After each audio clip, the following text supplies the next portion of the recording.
par to, ka īstenībā jau nekas cilvēkam, kurš vienkārši šeit grib dzīvot, arī nav jādara. Es domāju, pirmkārt, viņam šeit ir jādzīvo. Tas ir ļoti svarīgi. Bet es to mežu gribēju cirst, un es viņu tagad nevaru nocirst. Un kas tagad kultūra atkal kaut kāda vērtība? Un tagad mums ar Jaunpiebalgu būs kopā kaut kas jādara. Nevajag mums, nevajag. Kādi vēl projekti? Šis tāds ir par to, ka kultūra telpa nenozīmē, ka tagad mēs būsim rezervātā un ikdienā staigāsim tautas tērpos un parādīsimies tā kā tiešām tādi iezemieši, jo stāsts jau ir par to, ka mēs jau daram, mēs dziedam, mēs dejojam, mēs rīkojam pasākumus, mums ir tirgi un viss, kas arī to mūsu identitāti raksturo. Mums nevajadzētu nevienā brīdī darīt mazāk, kā mēs šobrīd daram, bet izdomāt kaut kādas jaunas, interesantas lietas gan noteikti.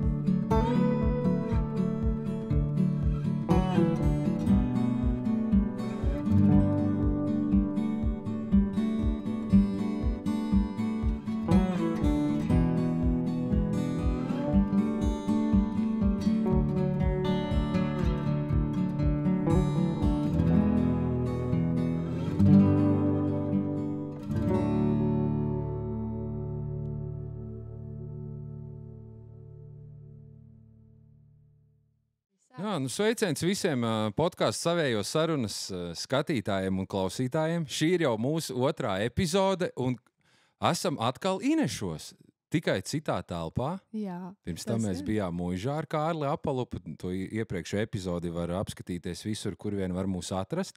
Bet šodien mēs esam bijušajā Inešu pamatskolā, kura kādu laiku ir bijusi tukša, daļēji apdzīvota, tad kāds ir atnācis, kāds aizgājis, bet tagad šeit ir savu mājvietu. Nu jau izskatās pēc tā, kā te notiek, ka viss ir procesā un ir pirmās dienas, un šeit savu mājvietu ir atradusi muzeja apvienība Orisāre, un šodien pie mums ciemos ir Līva Grudule. Čau, Līva! Čau! Līva Grudule, dzimusi 1972. gadā. No 2006. gada Līva vada Piebalgas muzeju apvienību Orisāre. Augusi un skolojusies Madonas novada Mētrienes pagastā. Ieguvusi maģistra grādu latviešu literatūrā Latvijas universitātē un tālāk ceļi atveduši uz Vecpiebalgu, kur šodien varam Līvu satikt kādā no 4 Piebalgas muzejiem. Nu kādas sajūtas? Ienākot, tiešām var just to garu un to sajūtu, ka kaut kas notiek un viss ir procesā. Un es skatos, ka ir tiešām jau tas, ko mēs te redzam. Tu teici, ka ir ļoti maz vēl tā daļiņa atvesta, bet jau izskatās tā, ka gribētos pie tā grāmatplaukta pieiet, kādu grāmatu pašķirstīt vai paskatīties vēl, kas te jums ir. Nu jā, process ir pašā sākumā. Mums pat tiešām ir atvesta vismazākā daļa no Nacionālā muzeja krājuma, kas ir primārais, kādēļ mēs vispār pārvācamies uz šejieni, lai uzlabotu glabāšanas apstākļus Piebalgas bagātībām, tā varētu teikt. Jo tās nav tikai tās, ko mēs redzam ikdienā muzejos, bet ir ļoti daudz, ko mēs nevaram izstādīt tādēļ, ka tad nebūtu vietas. tad tā ekspozīcija pārvērstos par glabātuvi. Un līdz ar to ir daudz lietas, kas tiek glabātas, ekspozīcijā nomainītas, vai arī nekad īsti neizmantotas, vai izmantotas ļoti prātīgi un rūpīgi, vai darināts kopijas. Piemēram, Kārļa Skalbes rokrakstus mēs nevaram ilgstoši kaut kur izrādīt, jo tad viņi izbalēs un tā tālāk. Tad šāda veida lietas glabāsies un glabājas krātuvēs. Un priekš krātuvēm, mūsuprāt, šeit ir daudz labāki apstākļi nekā līdz šim. Bet atgriežoties pie šīs vietas un runājot par to, ka šeit kādreiz bija Inešu skoliņa, bet, ja kaut kur esmu es, tad es atkāpjos vēl tālākā vēsturē. Ar to vienkārši ir jārēķinās. Un tad jāsaka tā, ka faktiski mēs atrodamies Vecpiebalgas muižas kompleksā, un šī ēka negluži tieši tāda kā šobrīd, protams, bet tā ir vecais Vecpiebalgas pagastnams. Cita starpā arī vieta, kur atradās slavenais Čenča un Pāvula cietums. Un Nu jā, bet visu laikam es šobrīd neizstāstīšu, jo mūsu plāns ir tāds, ka vasarā mēs arī labprāt šeit parkā un muižas teritorijā vadīsim ekskursijas. Tādēļ ar to, lai pietiek. Bet īstenībā ar to var arī apsveikt, jo, manuprāt, tā iedzīvināsies un izveidosies iespējams jaunas tradīcijas vai turpināsies kaut kādas iesāktas tradīcijas nākotnē, jo varētu teikt, ka tādu labu laiku šeit viss bija pieklus, protams, izņemot uzņēmējdarbību, kas mums šeit ļoti aktīvi Inašos darbojās, bet kopumā tāda sabiedriskā dzīve ir pieklususi. Jā, mēs arī noteikti gribam nākt ar tādu savu devumu Inešiem, senajam Vecpiebalgas centram, un, manuprāt, tas viss ir ļoti loģiski, jo mēs kā muzeja apvienība nākam ar šīm bagātībām atpakaļ pie pirmavots, tā varētu teikt. Un līdz ar to mēs arī gribam dot kaut kādu savu ieguldījumu šajā teritorijā apkārtnē. Un tas, ko mēs varam izdarīt, ir stāstīt, rādīt, vēstīt. Un tā pirmā iepazīšanās visiem ar mums, ar to, kā izskatās muzejs no iekšpuses, jeb tā lielā muzeja kuģa daļa, kas ir tā kā zem ūdens un parasti nav redzama krājums, un ko ikdiena arī nevarēs redzēt, tad viena reize šogad tāda būs, ka katrs būs aicināts, un tā ir muzeja nakts. Jo šogad mēs iesim to ceļu, ka memoriālie muzeji naktī būs slēgti, un mēs visus aicināsim visu nakts garumā, no 7 līdz 1 naktī uz Inešiem, uz šejieni. Tas jau pavisam drīz. Pašlaik šķiet, ka arī uzņēmēji piepulcēsies un jaunieši un tā tālāk, tā ka mums ir tādi lieli plāni iepazīstināt ar sevi un pavadīt foršu sestdienas vakaru maijā, bet datumu es tagad aizmirsu. Bet šobrīd jūs apdzīvojat otro stāvu tikai, es saprotu. Ja ir arī plāns vēl kādas telpas? Nē, mums ir jātiek galā jau ar šo, kas mums ir, jo telpas ir daudz platības ziņā plašākas nekā mums bija līdz šim. Līdz ar to tā pārvākšanās arī ir ļoti sarežģīta, jo tas nav gluži tā kā paņemt datoru un galdu, nolikt un sākt strādāt. Mums ir ārprātīgi daudz materiāla, tie ir apmēram 20,000 vienību. Tas nozīmē, ka mums ir 20,000 krājuma priekšmeti. Un viss tas šobrīd stāv jūsu esošajās telpās? Jā, tas viss stāv. Bet tu minēji, ka ir vēl kaut kādas lietas, kas ir muzejā, bet kuras nebija iespēja atvest uz Vecpiebalgu, uz pašreizējām tām jūsu telpām, jo vienkārši nav vietas. Tas nozīmē, ka te būs vēl kaut kādas lietas, ko jūs varat dabūt no muzeja. Bet kā tas notiek? Kā jūs tā varat pateikt? Šis, piemēram, ir mūsu, šis būs Vecpiebalgas, šis varbūt būs, nezinu, blakus ciema Taurenes, piemēram, muzejā liekams. Tā ir tāda arī, to sauc par komplektēšanas politiku, un mums ir nospraustas diezgan stingras robežas, kas mums ir saistoši, kas nav. Un nav gluži tā, ka mēs tagad vācam visu, kas ir noticis Vecpiebalgā, tādēļ, ka mēs pirmkārt esam rakstnieku muzeja, tātad mūs interesē personības, un, protams, arī tas, kas ap tām personībām ir noticis, tātad arī laikmets, tas laiks, kad viņi ir dzīvojuši, un, protams, nevar iztikt bez tā, ka tur ir kaut kādi priekšmeti, kas raksturo to laiku, bet pirmkārt tās ir šīs personības.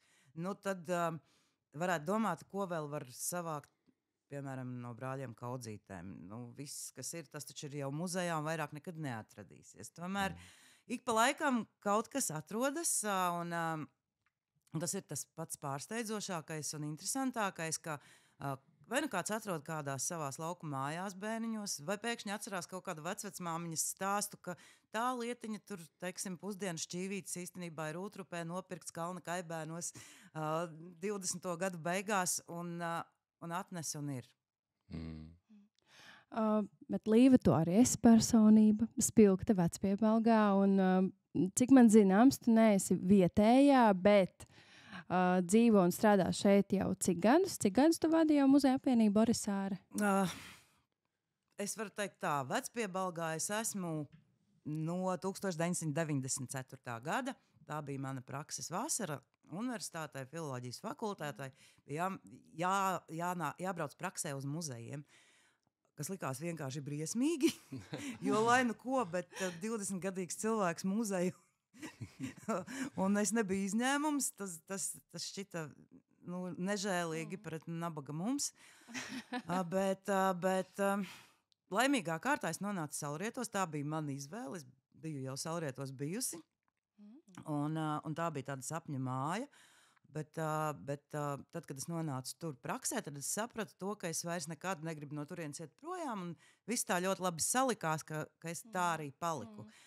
Tā kā principā no 94. gads ir tas brīdis, kad es ierodos Piebalgā, bet dzimusi esmu Mētrienā, kas ir Madonas novadā.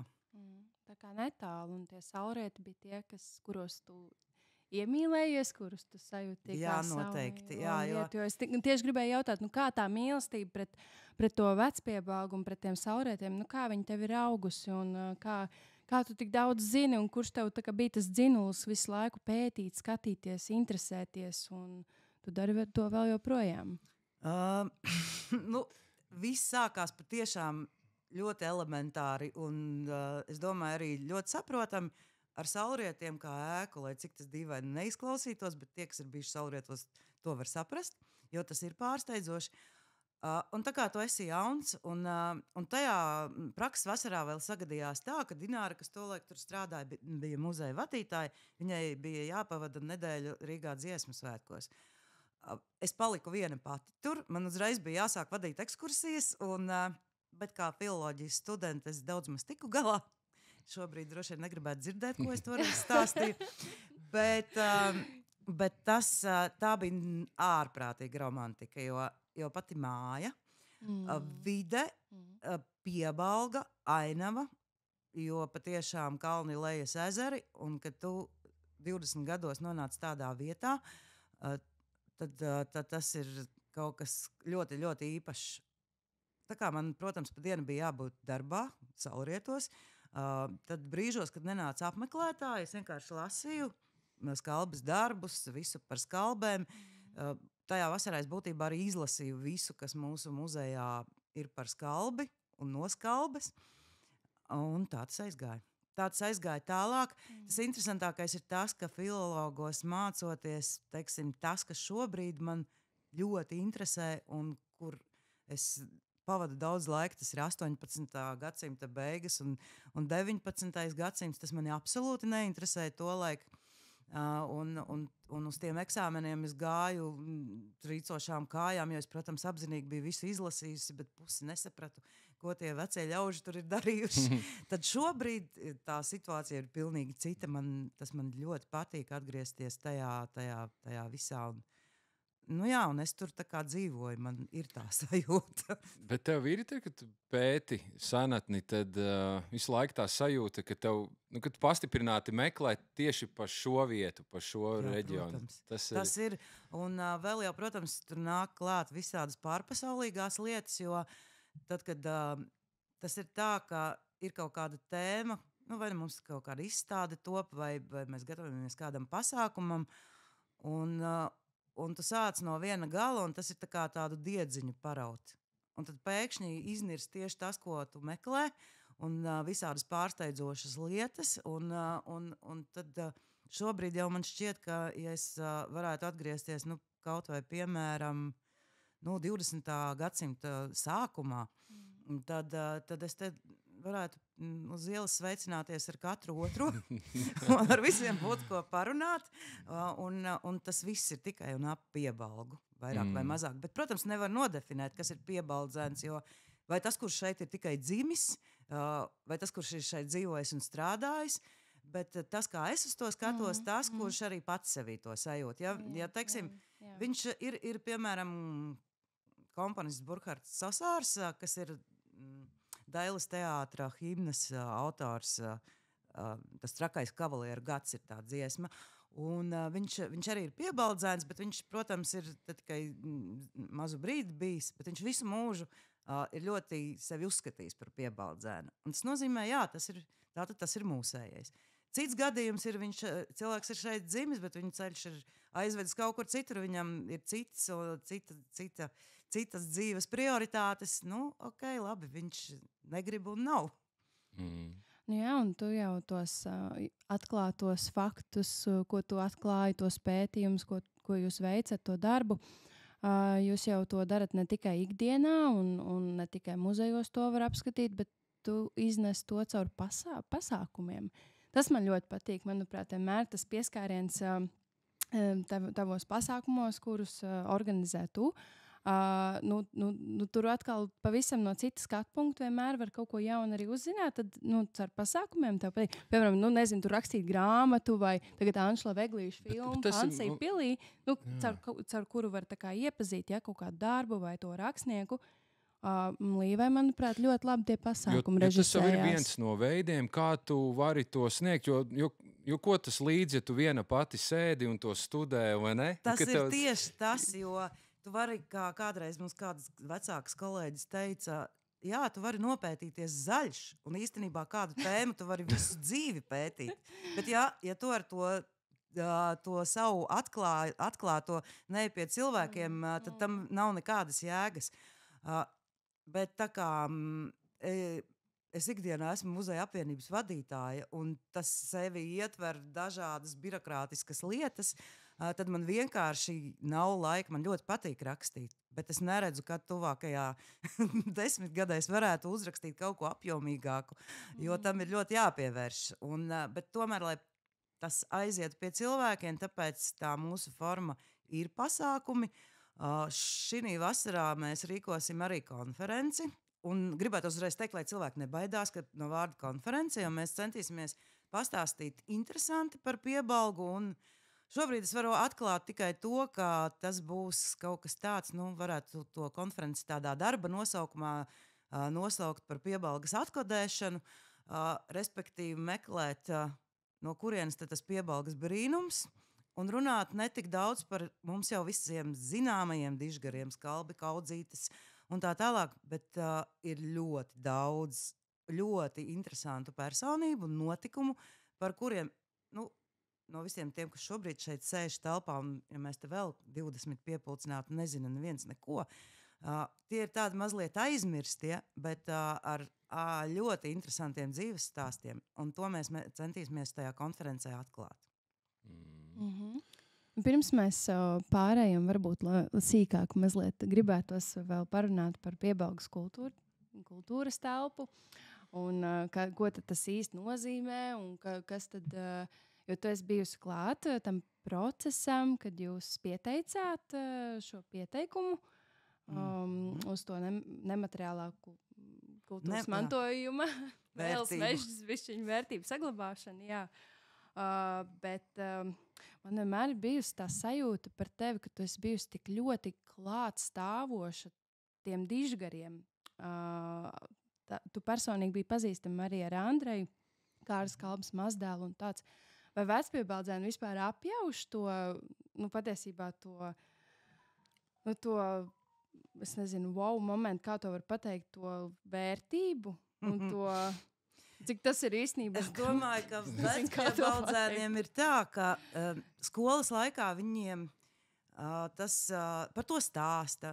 Viņi visi to zina, un tā ir tik ļoti ikdiena, ka tu vienkārši nevari to tik ļoti novērtēt, kā, piemēram, cilvēks, kurš ir no malas, un tādēļ mums vienmēr jautā, kur tad ir tas Piebalgas brīnums, un kādēļ ir tā, un kādēļ tieši šeit, un tā tālāk, bet man šķiet, ka tieši tāpēc jau ir cilvēki no malas, kas atkal ierauga, atkal parāda, jo tas ir wow, tas ir neiedomājami, tādas koncentrācijas, nerunāsim tikai tur par rakstniekiem, māksliniekiem, bet tie ir visu profesiju pārstāvji, visu iespējamo, sākot ar karavīriem un beidzot, es nezinu, ar vetārstiem, kas ir nevis tādi vienkārši ikdienas cilvēki, kas labi dara savu darbu, bet kas ir sevi pierādījuši un sasnieguši kaut ko vairāk, kaut ko virs vidusmēra. Un tas ir ļoti raksturīgi Vecpiebalgai.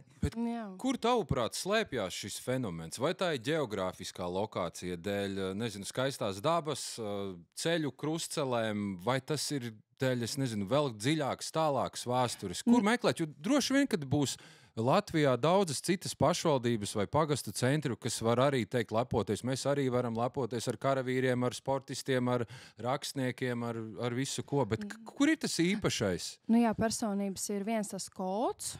Un tad, jā, kas vēl? Tas atkal ir jautājums, uz kuru var atbildēt racionāli mazliet, bet droši vien ne līdz galam. Un arī emocionāli, bet es teikšu tā, ka tur ir gan vēsturiskie faktori, kas to ir ietekmējuši, sākot ar izglītību, ar iespējām, kas Vecpiebalgā bija labākas nekā citiem tajā pašā laikā, jebkurā vēstures nogrieznī pārējā Latvijā. Un tas viss tomēr tā kā summējas, sākot ar ainavu un beidzot ar iespēju mācīties ļoti labā skolā, kas aizved cilvēku līdz ģimnāzijai un tālāk un tālāk un tālāk. Bet tas ir plašs un sarežģīts jautājums, un tas ir tas, par ko mēs konferencē gribam parunāt. Tad tas Piebalgas mīts, vai viņš ir mīts, vai tas nav mīts. Es teikšu, ka tas nav nekāds mīts. Tā ir patiesība, bet tas ir fakts un fakts, jā. Bet kā tu teiktu mūsdienās? Labi, tu pieminēji skolā jauniešiem tiek stāstīts, mācīts un tā. Bet vispār tā interese par to novadu, un mēs jau zinām, mums ir novadā aktīvisti, Kārlis Apalups, Eģus Aivis, rekur jaunie, kas mēs esam, ir mums aktīvie cilvēkam, tas viss interesē, mēs sekojam līdzi, apmeklējam pasākumus. Teiksim tā, kultūras dzīve nav sveša, un ir jau cilvēki dažādi, ir strādnieku tips, kuram varbūt neinteresē tik ļoti tā kultūra. Un ir cilvēkam kultūra patīk. Tas jau ir normāli. Jā. Nē, bet tur ir atkal citi elementi, piemēram, bufeti, kas viņam tur varbūt uzrunā vairāk. Bet kā būs ar to jauno paudzi? Labi, tas varbūt tāds mazs skats nākotnē. Bet kā, ir tā interese? Es teiktu tā, ka tāpēc es vispār te kaut ko daru. Es jau to nedaru vēstures dēļ, jo tie, kas mums ir visos kapiņos, viduskapos un skolas kapos un zem baznīcas un kur vēl tik tiem jau šobrīd tas vairs nav būtiski. Tas jau ir būtiski mums, kas šobrīd dzīvo, un vēl jau vairāk tiem, kas vēl nāks pēc mums. Uzturēt to saiti starp to, kas bija un to, kas būs. Un tādēļ es neskatos tā ļoti pesimistiski, ka Dievs mūsdienu jaunieši nelasa, neko par vēsturi nezin.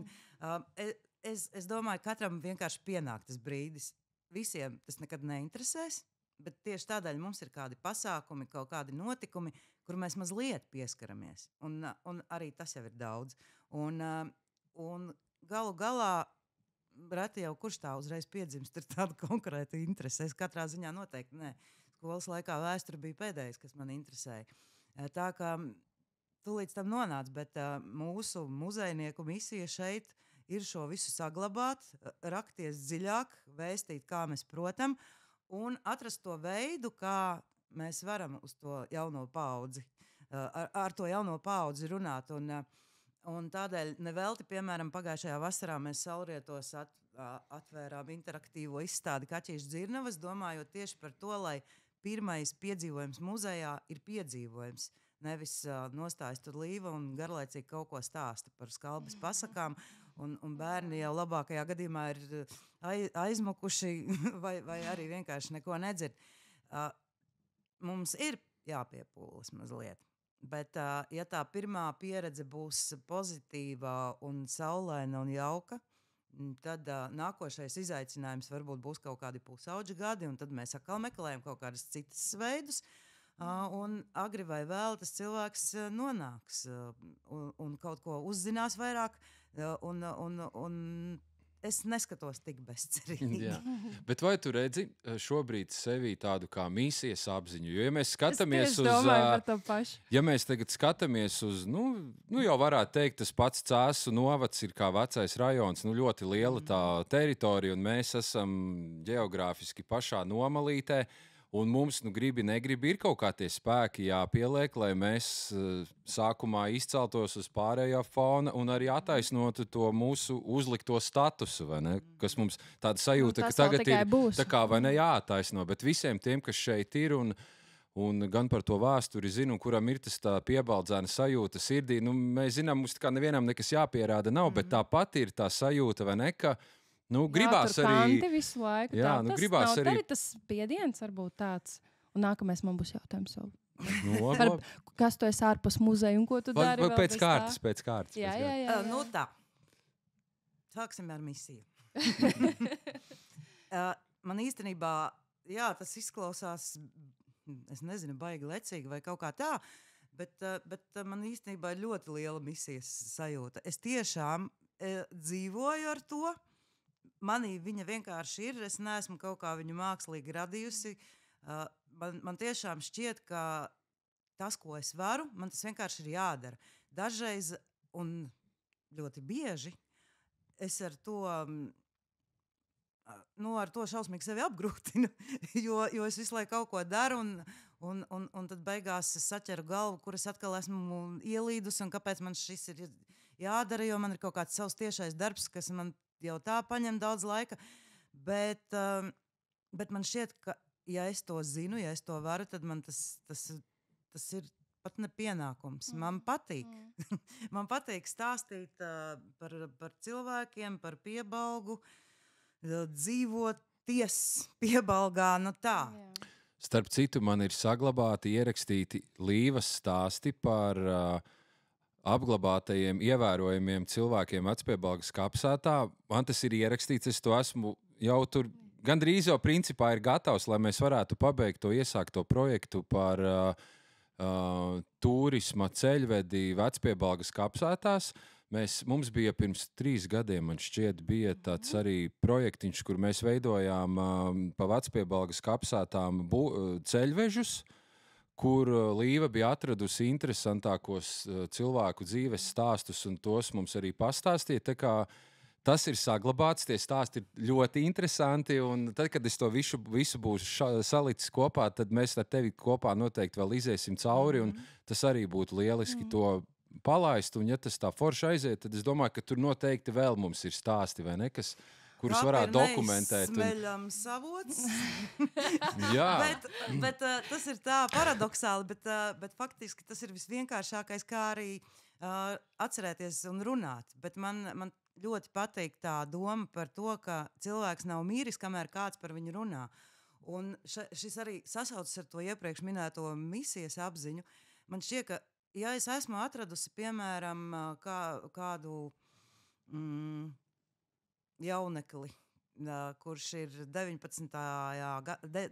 Gadsimta studentu, kurš ir studējis, ir vēlējies kļūt par mācītāju, bet viņš ir nomiris studiju laikā, tad tajā brīdī, kad es aizēju uz kapiem, jo es nezinu, kur viņš ir apglabāts, bet es viņu uzrunāju, tad man šķiet, ka tepat vien viņš ir. Un šādi stāsti ir ļoti daudz, jo par tiem slavenajiem mēs zinām. Bet bija vēl citi, kuri nepiedzīvoja savu slavas laiku.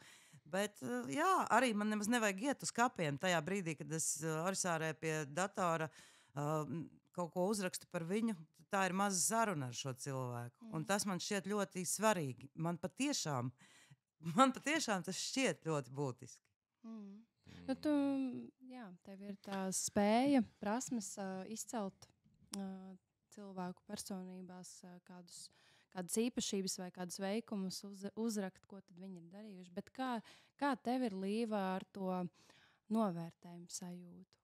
Kas tev ir vajadzīgs, vai tev kādreiz nenolaižās rokas? Rokas droši vien bieži vien visiem kaut kad nolaižas, kas kaut ko dara. Droši vien apmierināt dzīvo tie, kuri neko nedara un slīd tādā vienmaļā rutīnā. Jo būtībā es tieši esmu cilvēks, kurš sākot ar vidusskolas laiku vienmēr atrod kaut ko, kur iepiņķēties. Tā vietā, lai, piemēram, augstskolā izvēlētos kādu rāmu mierīgu tēmu, par ko uzrakstīt kursa darbu, man vajag atrast kaut ko sarežģītu, pēc tam kost nagos, kāpēc es tā izdarīju, un tad kulties cauri, un tas man visu dzīvi tā arī ir bijis. Bet motivācija, es nezinu, laikam viņa man ir tik ļoti iekšējā, ka jā, protams, ir ļoti feini, ja kāds to novērtē, bet es arī nejūtos kaut ko tik ļoti izdarījis, lai kāds man te tā nemitīgi vērtētu. Man šķiet, ka primāri es daru vienkārši savu darbu maksimāli labi, un tas ir arī viss, bet to gandarījumu muzeja darbā mums ir tā laimīgā iespēja, ka mēs tiekamies ar cilvēkiem, un tad, kad ir ļoti laba ekskursija, kas nav ekskursija, bet kas ir saruna ar cilvēkiem, un ka tie cilvēki aiziet projām, un tu esi tāds, ka tu esi uzlādēts, un ko tagad tālāk, un ko, tu nemaz nevari tā kā uzreiz, tad tas ir tas, tā ir tā lielā motivācija, un tā jēga droši vien. Bet, protams, man arī kā visiem normāliem cilvēkiem. Man arī tāpat ir. Ir kaut kādas lietas, ko tev vajag, lai tu vispār varētu eksistēt, bet tas pabaro. Bet es gribētu pieskarties vēl tai tēmai, kur es līdz galam nesaprotu. Izstāst. Tātad, jā, tie, kas arī gan pagājušā vasarā bija atver durvis pasākumā, gan arī daudz, kur ir no cēsīm izskanējis no vadības, tad vēlreiz šis te kā bija pareizi jāizrunā, kas mums ir piešķirts, kāds tituls vai kas mēs tādi tagad esam. Ļoti palīdz Līva. Ļoti labs jautājums. Jā, mēs starp citu par šo arī domājam, ka ir jāuztais vēl atsevišķs pasākums, lai šo visu izskaidrotu cilvēkiem saprotamā veidā. Tātad Piebalga ir kļūsi par kultūras telpu. Tātad viņa ir atzīta kā Latvijas nemateriālās kultūras vērtība. Šādas kultūra telpas mums ir piemēram jau Suitiem, un ir Latgalē, Upītes kultūra telpa un vēl šur un tur. Ko tad tas īsti nozīmē? Tas nozīmē, ka šis apvidus, es teiktu, vēsturiskais Piebalgas novads, tajās robežās, kādas tās ir bijušas vēsturiski, tātad abas Piebalgas, Vecpiebalga un Jaunpiebalga, maza daļa, neliela daļa no Kaives, protams, Ineši, tas viss kopā veido šo kultūru telpu, tātad šai teritorijai ir kaut kas vienojošs, kādas vērtības kopīgas, bet tikai mūsu gadījumā, manuprāt, vēl tas unikālais ir tas, kas mūs arī atšķir no pārējām, ka mums šī kultūra telpā, kur ir kopīgas tradīcijas, sākot ar audējiem, un kas ir būtiski, ka tās turpinās, ka tas ir šodien. Tas nav stāsts par vēsturi. Tas ir vairāk stāsts par šodienu, par to, ko mēs esam paņēmuši, un kas mums ir ar Jaunpiebalgu, piemēram, kopīgs, sākot ar dziedāšanu, dejošanu, amatniecību un visu pārējo, bet, kas ir labākais, ka tās ir divas, tā ir Vecpiebalga un Jaunpiebalga, un katra no viņām ir vēl ar savu identitāti, un tā identitāte ir tas unikālais. Nevelti, ja satiekas Vecpiebaldzēns ar Jaunpiebaldzēnu, tad vienmēr izraisās, šobrīd varbūt vairāk jau kā joks, bet tajā jokā arī ir kaut kāds grauds, bet tāda maza paķīvēšanās, un tas ir ļoti šarmanti no ārpuses skatoties, jautri no iekšpuses, bet katrā ziņā, jā. Bet ko mēs varam ar šo iesākt? Tas savā ziņā šis kultūra telpas status uzliek tādu zināmu latiņu, jo galu galā mēs gribētu tā arī turpināt, ka mums te ir tā īpašā vieta, ka mūsu audēji sauž viskošākos, viskvalitatīvākos audējus, mūsu dejotāji ir visbrašākie un tā tālāk un tā joprojām. Realitātē, protams, tās vēl ir projektu iespējas, ka mēs varam piedalīties projektos un attīstīt šo kultūra telpu, bet kas man šķiet svarīgi un kas ir grūtāk panākams, ir tas, ka Piebaldzēniem vajadzētu būt vienotākiem. Mēs esam ļoti sadrumstalojušies, tas pats mazumiņš, šobrīd jau tāda diezgan maza saujiņa. Un kura ir tā saujiņa? un tad ir tā, ka ir daži tur aktīvisti, daži tur, vēl kāds tur, un tad ir tā, ka mēs bišķiņi velkam katrs uz savu pusi. Un man ir tā sajūta, ka vajadzētu kaut kādās lietās iet vairāk kopā. Tas ir sarežģīti, bet ne bezcerīgi. Šobrīd ir tāda darba grupa, kas šobrīd arī plāno, tā kā uz priekšu, ko tad tā kultūra telpa?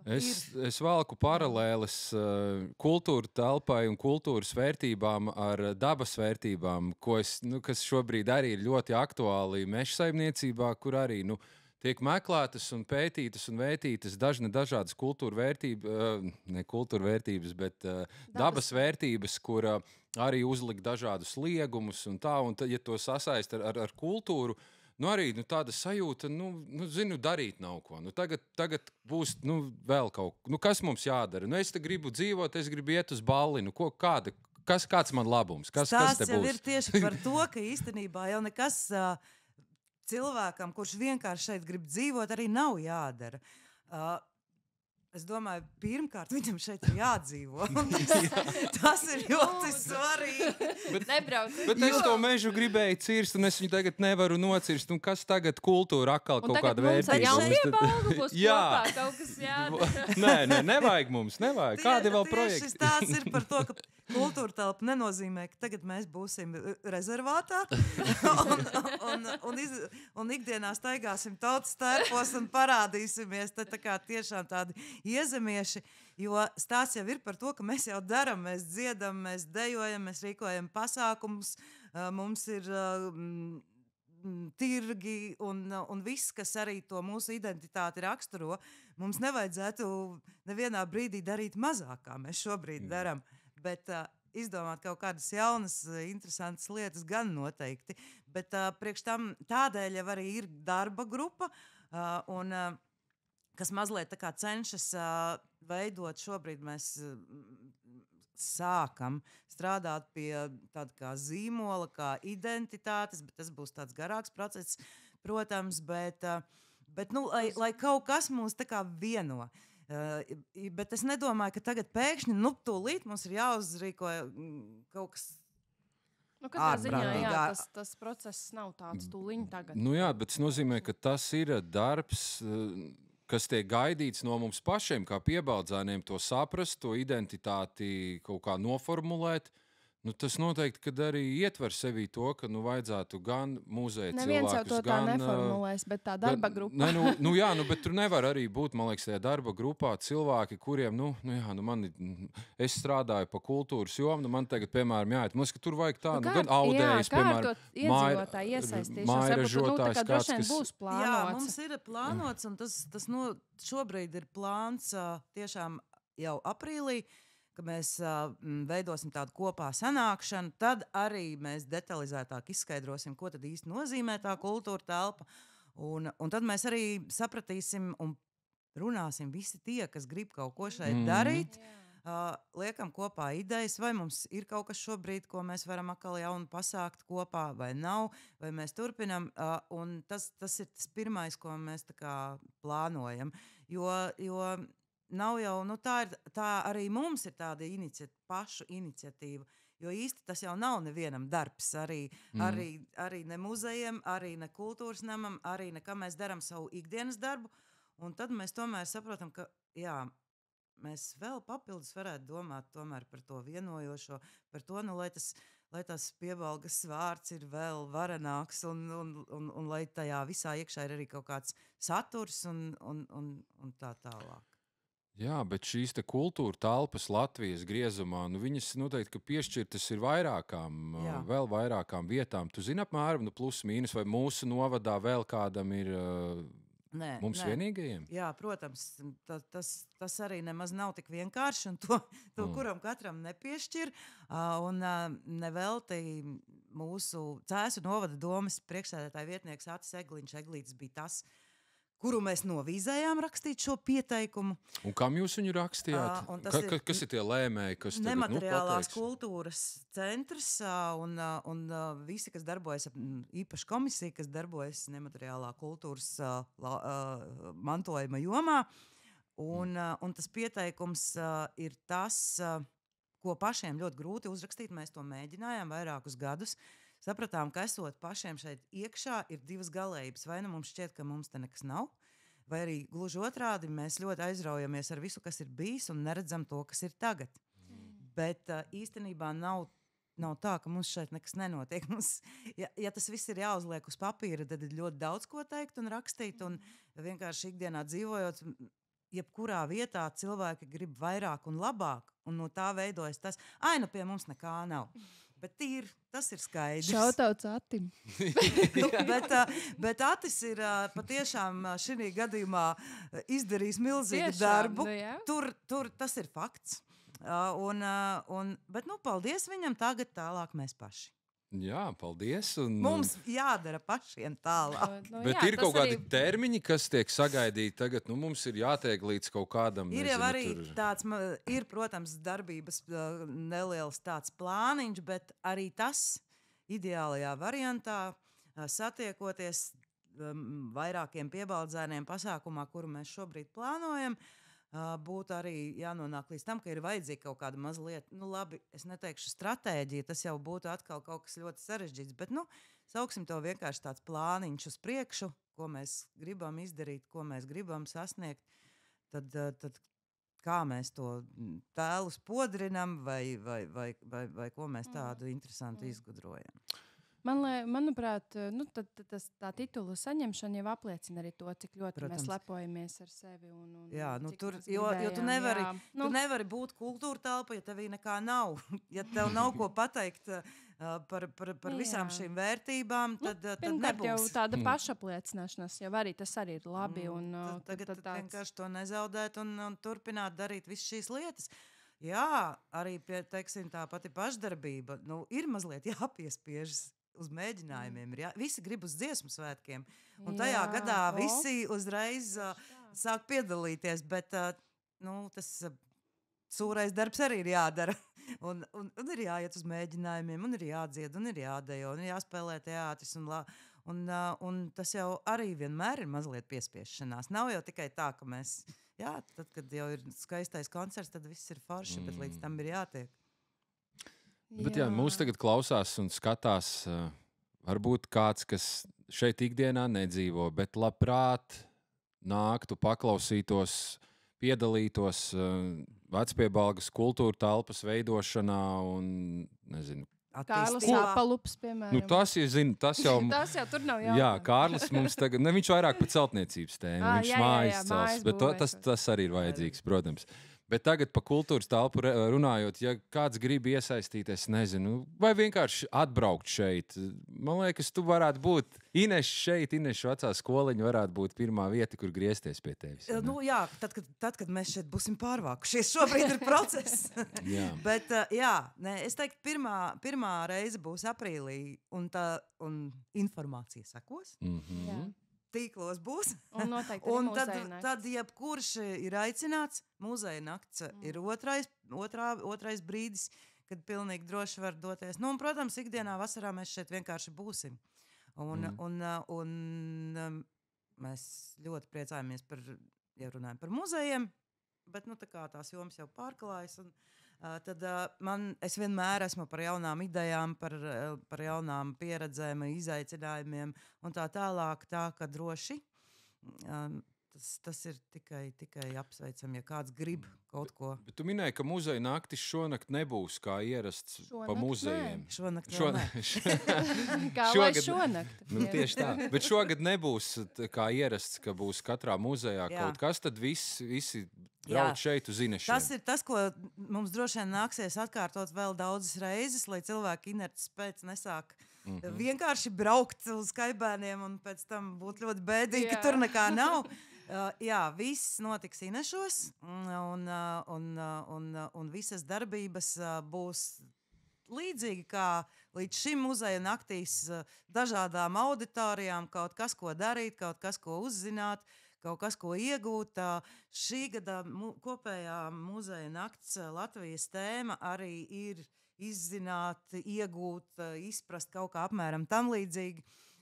Tātad šis izziņas moments tādēļ mūsu pārvākšanās un jaunās mājas tam ļoti atbilst. Un, protams, arī cilvēkiem ir jāparāda tad kas mums šeit ir. Un tas ir tas mērķis, ka mēs gribam tādā atraktīvā, interesantā piemēram, veidā. Kas varētu būt tas, ko tu labprāt parādītu vecajās telpās, bet nebija fiziski iespējams, bet ko tagad varēs ieraudzīt šeit apmeklētājs? Piemēram, kas, pieņemsim rokraksts, kā tu minēji, Kārlis. Vai kaut kas sanākais muzejā, priekšmets, piemēram, vai kaut kāds. Jā, te ir tā lieta, te atkal iestājas muzeja specifika.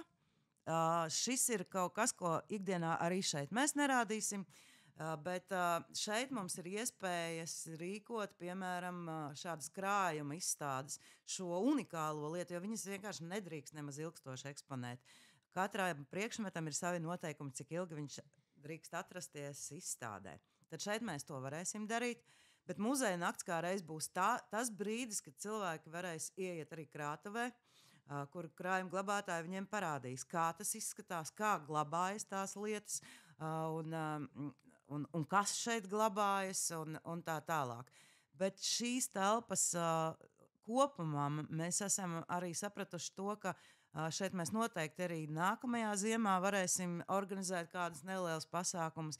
Vieta, kur mēs šobrīd atrodamies, ir tāda mūsu nosacītā lasītava. Šobrīd te ir pāris grāmatu plaukti, mums ir vēl. Tad šī arī ir vieta, kur varēs nākt un lasīt un kaut ko tam līdzīgu cilvēkiem, kurus tas interesē. Tā ka mums te būs publiskā zona, un krātuves tā ir nepubliskā zona. Bet to mēs visu arī parādīsim muzeja naktī, kā tas ir. Jo nav tā, ka ikdienā visi var iet krātuvē. Neatklāsim visus. Bet tad lielākā daļa no tiem 20,000 priekšmetiem, kas jums ir, tas ir principā grāmatas un raksti dažādi, jā? Procentuāli nepateikšu, bet piemiņas lietas, respektīvi lietas, kas arī visvairāk cilvēkus interesē un kas ir loģiski, tās mums lielākoties ir muzejos, bet ne visas, piemēram, Mudītas Austriņas saules atveida kolekcija, ne viss ir izstādīta Kaikašos, jo tas ir par daudz, ir jau jābūt kaut kādam konceptam, kāpēc tā un ne citādāk, un tad ir viena daļa, kas vienkārši glabājas krātuvēs. Vai rokrakstu mums ir ļoti daudz, gan Kārļa Skalbes, gan Lizates Skalbes, milzīgas Zviedrijas laika sarakste, arī viņas manuskripti, rokraksti, arī Brāļu Kaudzīšu un daudzu citu rokrakstu ir viena liela sadaļa papīra lietas, kas ir ļoti sargājamas un glabājamas. Grāmatas, protams, tāpēc, ka rakstnieku, bet grāmatas mūsdienās vairs nav tā pieeja, ka jebkura grāmata ir jākolekcionē. Mūs vairāk interesē tās, kurās varbūt ir Skalbes ieraksts vai kāda no dižgariem, vai kaut kas tam līdzīgs. Tas ir tas mūsu mērķis. Un gleznas. Un tas, ko vēl šeit varēs redzēt, un ko nevarēja Orisārē vecajās telpās. Viena telpa, pagaidām viena, bet plāni mums ir milzīgi un daudz. Bet šobrīd viena telpa ir paredzēta izstādēm. Un šogad mēs gribam eksponēt tieši šīs vietas, Inešu pagasta mākslinieka Jūlija Jēgara gleznas, un reizē arī stāstu par viņu, jo tā ir ļoti interesanta personība, cilvēks, kas ir miris pēc Otrā pasaules kara trimdā dzīvojot, mākslinieks, profesionāls. Un tad stāsts par Jūliju Jēgaru būs tāda kā mūsu ievākšanās dāvana šeit, šajā skoliņā, un mēs savā ziņā atgriežam šo Piebalgas dēlu uz vietu, kur viņš ir dzimis. Protams, ne tiešā nozīmē, ne jau skoliņā, bet tas nav tālu no šejienes, kur viņš ir nācis pasaulē. Ja kādam mājās ir, es nezinu, tur vecas slēpes, 100-gadīgas vai kaut kas tāds, to varbūt nenesam. Es tūlīt pateikšu, ko vajag nest. Ir tā, ka šobrīd laimīgā kārtā ļoti daudz cilvēku pēta savas dzimtas. Mēs gluži daudz neko nevaram palīdzēt šajā dzimtu pētniecībā, tādēļ, ka tas tā īsti nav mūsu joma. Tomēr mēs varam palīdzēt šifrēt fotogrāfijas, jeb arī otrādāk cilvēki var mums palīdzēt. Un tas, uz ko es velku, ir vecie albumi un vecās bildes, kas daudziem mājās ir, un par kurām parasti ir tas komentārs, mēs tur nezinām, kas tur. Tur neviens sen vairs nezin, kas tie vecie onkulīši ir. Un tad mēs ļoti priecāsimies, tad, kad mēs šeit būsim iekārtojušies par šādiem apciemojumiem, jo mēs varam šīs bildes noskanēt, mēs viņus varam salīdzināt ar to, kas ir jau mūsu kolekcijās, un savācot arvien vairāk kopā šīs bildes, un ja pat bildē jūs nezināt nevienu, varbūt mums ir līdzīga bilde, un mēs vismaz vienu cilvēku tur atpazīstam, tad galu galā mēs arī šiem piebaldzēniem, kas ir paslēpušies, mēs viņiem varam atdot viņu vārdus atpakaļ. Tas ir tas, kas ir mūsu ziemas darbs, un tas ir ļoti interesanti, un vecas bildes, jā. Bet īstenībā gan jau ar mūsdienu iespējām to ir vienkārši izdarīt. Piemēram, telefonā arī čupa ar bildēm, un viņš pats atpazīst pēc sejām sagrupē tev bildes pa cilvēkiem. Gan jau, ka varbūt nākotnē arī, ja tas ir digitalizēts. Nevajag mest ārā vecas bildes, Dievs pasarg. Ja jums nav kur likt, protams, tas, kā es tagad saku, ir ļoti neprofesionāli. Šis ir jau tā emocionāli. Jo, bet es vienalga tā teikšu, ja jums tiešām ir tā, ka jums ir vecās fotogrāfijas vai vecie rokraksti, un jūs plānojat, ka vienreiz ir jāiznes uz ugunskura un jāsadedzina tās vecās grabažas. Nedariet tā, nesiet mums. Pirmkārt, mēs atlasīsim, un es pilnīgi skaidri zinu, ka noteikti starp tām ir kaut kas ir Nacionālais muzeja krājums. Nacionālais muzeja krājums nozīmē to, ka šīs lietas valsts ņem savā aizsardzībā, viņas glabājas mūžīgi mūžos, arī ja kāds no mūsu muzejiem tiek likvidēts, tad ir kaut kas, kas to pārņem. Tātad jūsu vecvectēvs ir pelnījis palikt vēsturē, tad tā tas var notikt. Un tad ir viena daļa, kuras nav Nacionālais muzeja krājums, bet tās vienalga tiek glabātas, tie ir mūsu pētniecības materiāli, viņi tiek glabāti tieši tikpat rūpīgi, un viņi arī ir pieejami. Un kas ir būtiski, mēs arī visu vadām muzeja kopkatalogā, un ir informācijas sistēmas, kuras, es ticu, ar laiku tiks pilnveidotas, viņas būs praktiskākas, labāk funkcionēs. Šobrīd galvenais ir to visu nofiksēt, digitalizēt, lai tas saglabājas, bet vienmēr ir jāatcerās, ka mēs nezinām, kas ar visiem šiem digitālajiem materiāliem notiks ļoti ilgtermiņā. Bet mēs ļoti labi zinām, kas notiek ar bildēm vai rokrakstiem vai vispār jebkādu priekšmetu pāris gadsimtu vēsturē vismaz. Un tādēļ mēs vienmēr glabāsim arī to lietisko priekšmetu, to praktisko. Protams, ja. Nekas jau nav tikpat labi ugunsgrēks un viss aiziet zudībā, ja nav digitalizēts. Bet, kā tu saki, tas digitalizētais arī var pazust kaut kur. Apusējs process. Un par tām tehnoloģijām un attīstību, jā, protams, šī brīdī ievadot meklētājā vienkārši veco bildi, visdrīzāk tev parādīs 100 dažādus analogus, un neviens nebūs ne tuvu. No Vecpiebalgas tur varbūt būs, es nezinu, Šekspīra laika Anglija. Bet tas noteikti pilnveidos. Tas attīstīsies, un tas, ko mēs šodien nepazīstam, pēc 50 gadiem varbūt tas būs tā, kā jaunieši saka, easy. Bet viņi pat bail iedomāties. Tur tāda laika ir. Kādi ir šie laiki? Es domāju, mēs runājam arī. Paliek labāk vai paliek sliktāk? Kā tu domā? Tas teiciens nāc galvā, ka grūti laiki rada stiprus cilvēkus. Kādos laikos līviņi mēs dzīvojam? Bet vairāk tā kā Piebalgā, es domāju. Bet vai tad ir vispār bijuši laiki, par kuriem cilvēki saka, wow, mēs dzīvojam Ulmaņu laiki. Ulmaņu laiki. Un tad, protams, ir vēl arī tie, kas saka vēl tā pa padomju laikiem. Protams, tādi cilvēki arī. Jā, bet tā globāli ņemot, man šķiet, ka tas ir raksturīgs visiem laikiem un visām paudzēm. Ka, Dievs, viss ir slikti. Nē, problēma netrūkst un tā tālāk, bet man šķiet, un es vienmēr saku, ka es, protams, gribētu atgriezties un padzīvoties tur tajā. Covid laikos. Jā. 19. gadsimtā, bet arī Covid laiks nāca ar saviem plusiem. Droši vien tad, kad bija tie 20, kad tu ieradies.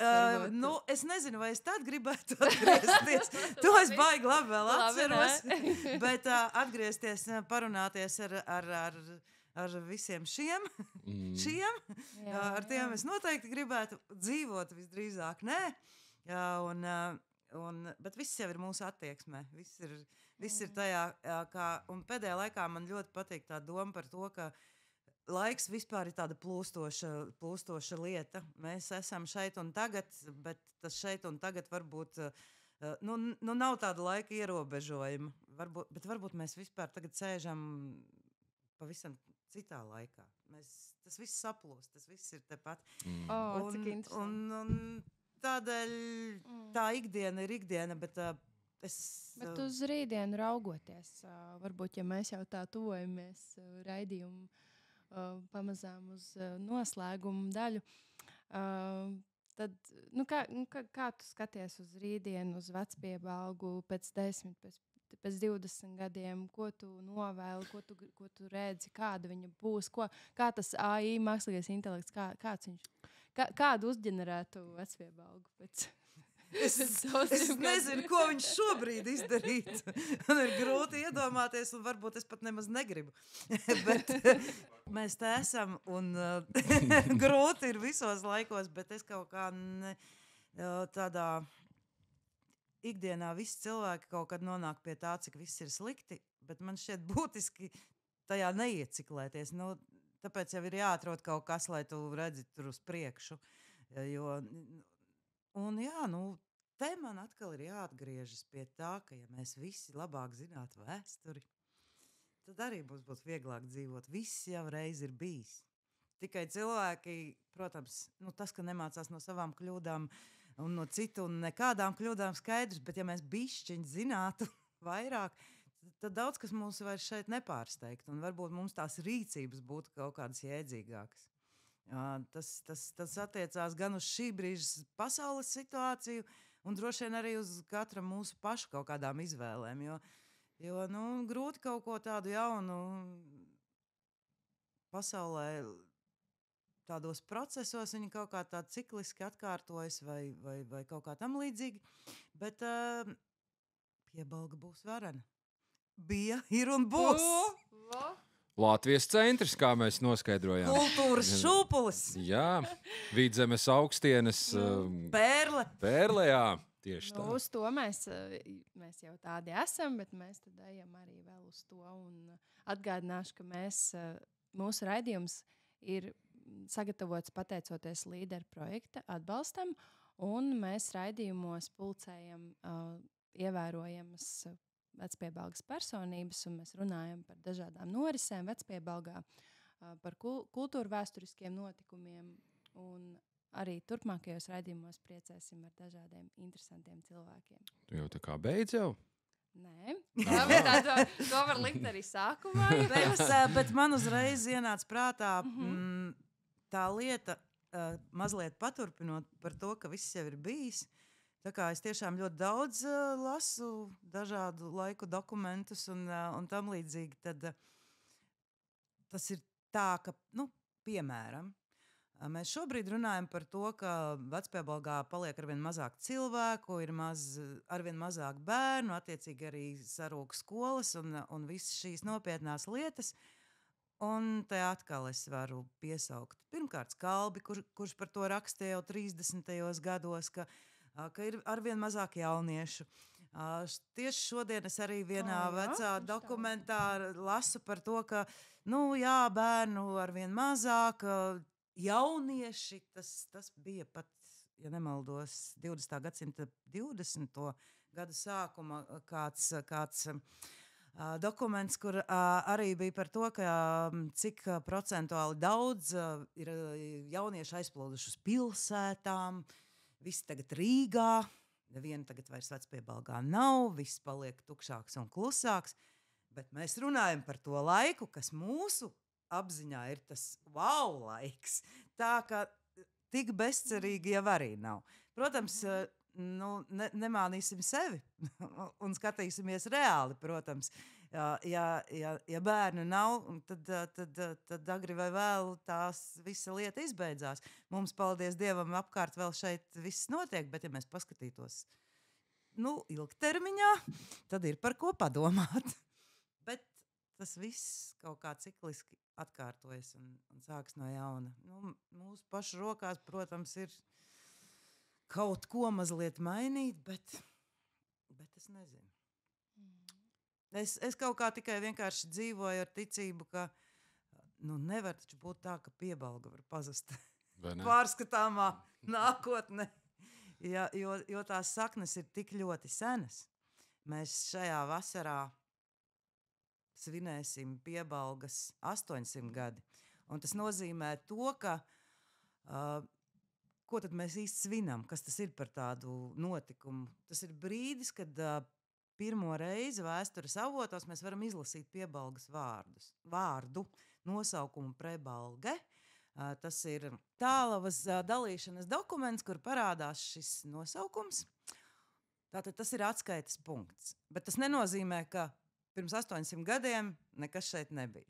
Tas ir tikai tas zināmais, pārskatāmais vēstures periods. Bet mēs ļoti labi zinām, ka tas ir brīdis, kad Grišku kalnā, kā mēs viņu šodien saucam, bet precīzāk būtu saukt Vecpiebalgas pilskalnā, paceļas sena koka pils, un līdz tai arī ir bijuši daudz gadsimti un dzīve. Tā kā tās nezināmās lietas ir vēl senākas, bet tā 800 gadi, jā, par to mēs esam droši. Un tādēļ arī vasarā būs Vecpiebalga atver durvis. Šogad ir ar akcentu uz šo. Un tas galvenais notikums šajā kontekstā ir konference, bet būs arī vēl citas jaukas lietas, gan tirgus, gan mazās kalniņu dienas kā parasti, un šeit jau tā kultūra telpa veidojas visā tajā kompleksā, ka ir šie notikumi, ir akcenti, un ir tas, ko mēs paši varam, un paši izveidojam, un pasākuma programma principā ir skaidra. Viņa vēl mazliet tur kaut kādās niansēs tiek precizēta, un tad viņa tiks arī publiskot. Tam laiks ir, bet svētki būs, un Vecpiebalga skanēs. Un visi mīļi gaidīti. Jā. Un tiek jūlija pēdējā nedēļa, vai jā, nekā ierasts? Protams, kapu svētki un viss ap to. Super. Nu tad, ko daram? Es domāju, ka uz šīs pozitīvās nots mēs par svētku svinēšanu, mēs svinam Piebalgu, Vecpiebalgu. Mēs arī varam teikt lielu paldies Līvai par ciemošanos šodien. Man jau liekas, Drīzāk ka Līva mēs tikai ieskrējās, ka vēl mēs te varējām kādu stundu, bet tas ir, tāpat kā es teicu Kārlim par Līvu, es arī nešaubos nevienu mirkli, ka noteikti mums būs vēl kāda interesanta tēma. Jā, kur mēs varam Līvu un arī vēl kādu mums ir iespējas. Mums noteikti ceļi vēl krustosies, un tiešām paldies, ka tu atsaucies un pastāstīji jau tik daudz vērtīgas lietas un ieintriģēji arī cilvēkus, es domāju, apmeklēt jūs gan muzeja naktī, gan arī citās dienās. Un šobrīd es teikšu, kas ir arī svarīgi arī tādā ikdienā, jo ar atnākšanu šeit uz Inašu skoliņu mēs, manuprāt, kļūstam vēl pieejamāki, jo mums ir telpas, kurās mēs varam uzņemt ciemiņus, kur mēs varam runāt un stāstīt tā, ka gaidām ciemos. Jā, jums noteikti vēl ir daudz darbiņu šeit un... Ļoti vai vajag varbūt kādas palīgas? Jā. Mums arī šķita, ka mēs varbūt varētu līdzīgi kā Nacionālajā bibliotēkā bija tā grāmatu nodošana no rokas rokā. Bet jā, tas ir skaistas akcijas un tas skaisti izskatās publiski. Bet, ja tu gribi saglabāt visu savu muzeju sistēmu, tad tas laikam nederēs. Mēs uzticēsim to lietu profesionāļiem. Jā, nu tad apsveicam ar jaunām telpām, atkal jaunus kaut kā sākumu. Gaidīsim ielūgumu uz salsmaizi. Jā. Un uz tikšanos nākamajā raidījumā. Visu labu!